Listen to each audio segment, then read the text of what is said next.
তাহলে আমি এখানে কি করছি? একটা কথা বোঝাচ্ছি, তুমি বুঝতে চাইছো না। এবার তো আমার মধ্যে কোনো উৎসাহই নেই যে তোমার সাথে যুদ্ধ করব। ছাড়ো, আমি বাড়ি যাচ্ছি। তোমার কাছে যুদ্ধ করার প্রেরণা নেই? এটা আবার কি ধরনের নাটক? যদি তুমি আমার সাথে যুদ্ধ না করো তাহলে আমি তোমার সাথে যুদ্ধ করব। দেখো ধৈবত, বিষয়টা হলো এই, আমি যুদ্ধ করতে পছন্দ করি না। কখনো কখনো প্রয়োজন পড়লে যুদ্ধ করতে হয়, যেটা তোমাকে বললাম। স্বেচ্ছায় আমি কিছুই করি না, বিশেষ রূপে বধ করি না। আমি তোমাকে বধ করতে একেবারেই আসিনি। আমি বিশেষত এখানে এসেছিলাম গোপী এবং রাধাকে মুক্ত করার জন্য। তা তো আমি করে নেব, কিন্তু তোমাকে একটা কথা বোঝাতে এসেছিলাম যেটা তুমি বুঝতে পারলে না। তাই আমার মনে হয় এখানে থেকে আর কোনো লাভ নেই। তাই আমি একটা কাজ করি, আমি চলে যাই। তুমি তোমার নিজের কাজ করো। তাহলে কি তুমি আমার হাত থেকে পালিয়ে যাচ্ছ? আমি বিশাল এক বানর, এক লাফে তোমায় ধরে ফেলবো আমি কৃষ্ণ। ঠিক আছে ধৈবত, যদি তাই হয় তাহলে আমাকে ধরে দেখাও। 3, 2, 1।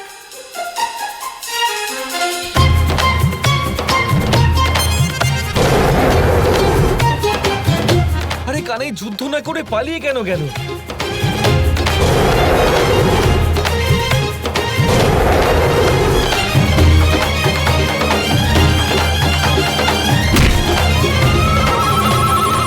বলেছিলাম না মুহূর্তের মধ্যে তোমায় ধরে ফেলবো আমি। এবার কোথায় পালাবে তুমি কৃষ্ণ? এক্ষুনি তো এখানেই ছিল, কোথায় গেল ওই মায়াবী? এই যে বিশাল বানর, আমি তো এখানে আছি। ওর কণ্ঠ তো এখান থেকেই শুনতে পাচ্ছি আমি, কিন্তু দেখতে পাচ্ছি না কেন? এখানে এখানে এখানেই আছে ও। কোথায় তুমি? হ্যাঁ শোনো ধৈবত, তুমি এখনো জানোই না তোমার দুর্বলতা কোনগুলো। এত বিশালাকার অসুর হবার অনেক সমস্যা রয়েছে। নিশ্চয়ই আমার পিছনে লুকিয়ে আছে ওই কৃষ্ণ।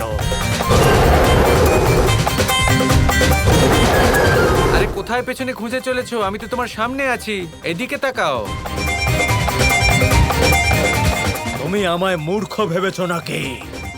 প্রাণ কেড়ে নেব আমি তোমার।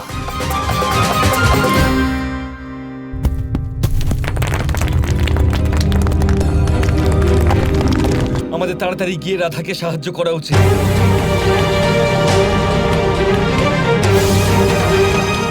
এক মুহূর্ত দাঁড়াও। দেখো, তোমরা সবাই যাকে সাহায্য করছো সেই ধৈবত অনেক অন্যায় কাজ করেছে, আর ওর কারণে আমি তোমাদের সকলের প্রাণ কেড়ে নিতে চাই না। আর তোমাদেরও ওর জন্য কোনো ভয় পাওয়ার প্রয়োজন নেই, কারণ এবার খুব শীঘ্রই ওর অন্ত হয়ে যাবে। এসব ভুলেও ভেবো না বলরাম। আর যতক্ষণ আমাদের মধ্যে প্রাণ আছে আমরা মহারাজ ধৈবতের জন্য লড়াই করব। আর যদি প্রাণ না থাকে তাহলে? আমাদের ভয় দেখানোর চেষ্টা করছো বলরাম। তুমি আমাদের কিভাবে মারবে? তোমাদের রাজা স্বয়ং যুদ্ধ থেকে পালিয়ে গেছে, আর তোমাদের তো লজ্জায় মরে যাওয়া উচিত। তোমরা সবাই কি আদৌ জানো যে তোমরা কার ব্যাপারে কথা বলছো? একজন পলাতকের ব্যাপারে বলছি। আমরা আর কাকে ভয় পাবো? আমাকে।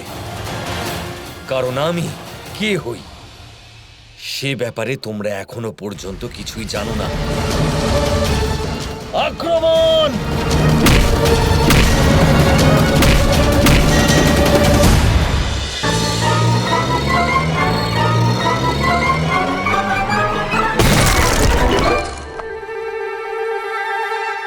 ধৈবত, ধৈবত, দেখে পাথর মারো, দেখে। এইভাবে আমারও ভালো লাগছে না। কিন্তু এটা কি করে সম্ভব? একে তো তুমি নিজেই বলছো যে আমি নাকি মায়াবী, তারপরে জিজ্ঞেস করছো কিভাবে সম্ভব। তুমি তো দেখছি অসম্ভব মূর্খ। প্রণাম প্রধান। কি সংবাদ আছে? কৃষ্ণ গোপীদের রক্ষা করার জন্য বানর দানবের সামনে গেছেন, কিন্তু যুদ্ধ করেননি, রণভূমি ছেড়ে পালিয়ে গেছেন। এটা কি ধরনের অদ্ভুত কথা বলছো? যে কৃষ্ণ কংসকে, নরকাসুরকে, নরিকাসুরের মতন অসুরকে অনায়াসে প্রাণে মেরেছে, সেই কৃষ্ণ যুদ্ধ ছেড়ে পালিয়ে যাবে? সত্যি বলছি আমি প্রধান মশাই। আমাদের গোপালের কি করছে আর্য? যদি রাধা আর গোপীরা বিপদে থাকে তাহলে ও ওদের রক্ষা না করে পালিয়ে বেড়াচ্ছে কেন? যুদ্ধ করছে না কেন?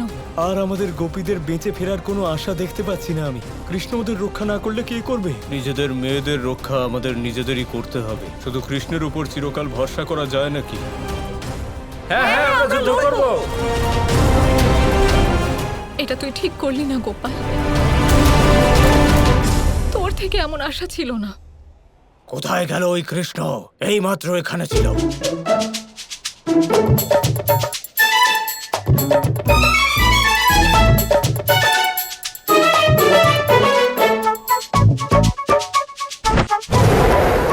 ওই দিক থেকে আওয়াজ আসছে, ওই দিকেই গেছে ওই পাপী।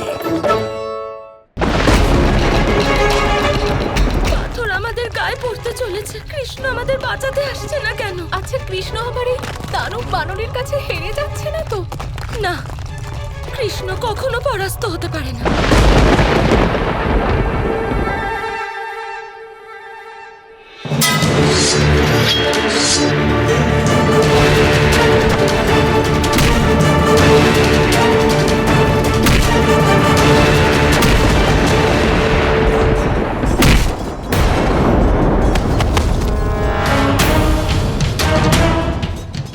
এবার বলরামকেও লক্ষণেরই শক্তি অর্থাৎ শেষ নাগের শক্তি প্রয়োগ করতে হবে।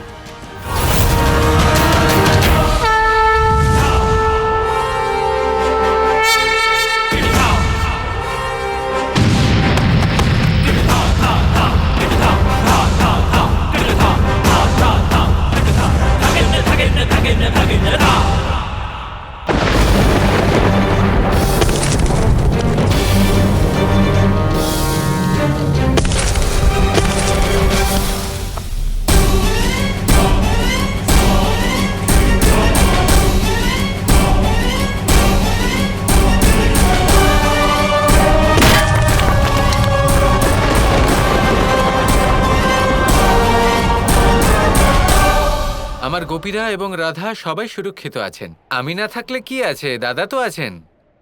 রাধা, গোপিনীগণ, ওইদিকে পাথর পড়তে চলেছে, তোমরা তাড়াতাড়ি চলে এসো। তাড়াতাড়ি করো, তাড়াতাড়ি।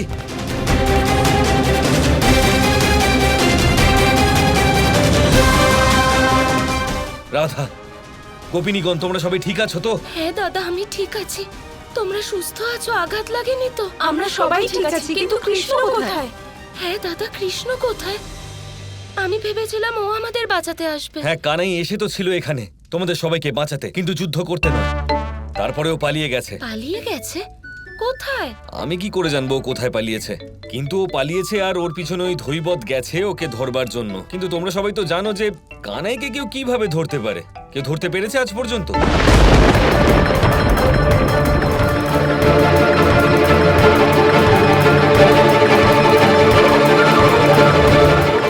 আমাদের প্রাণ সংকটে আছে আর ওদিকেও দানবের সাথে খেলা করতে ব্যস্ত।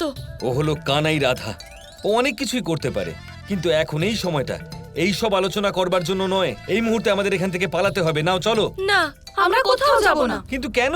দাদা, আমাদের রক্ষা করা তো কৃষ্ণেরও কর্তব্য। যতক্ষণ না ও নিজে আমাদের এখান থেকে সুরক্ষিত নিয়ে যাচ্ছে, আমরা কোথাও যাব না।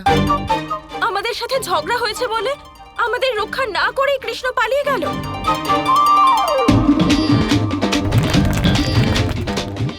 আরে আমি এত পরিশ্রম করে তোমাদের সবাইকে প্রাণে বাঁচাতে এখানে এলাম, আর তোমরা এখনো অবধি কানাইয়ের ব্যাপারেই কথা বলছো।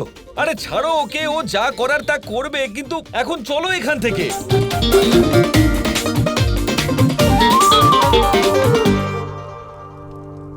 নিজের দিব্য শক্তি দিয়ে সমস্ত সৈনিকদের না হয় পরাজিত করেছি, কিন্তু এমন কোনো শক্তি নেই যার দ্বারা এক নারীর জেদ ভঙ্গ করা সম্ভব।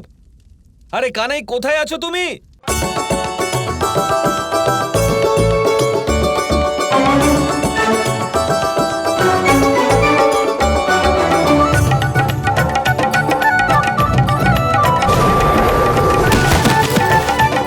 এটা কি হলো ধৈবত? তুমি তো জানতেই না এই সংসারে এমন কেউ নেই যে কৃষ্ণকে ধরতে পারে। Krishna Krishna Krishna Krishna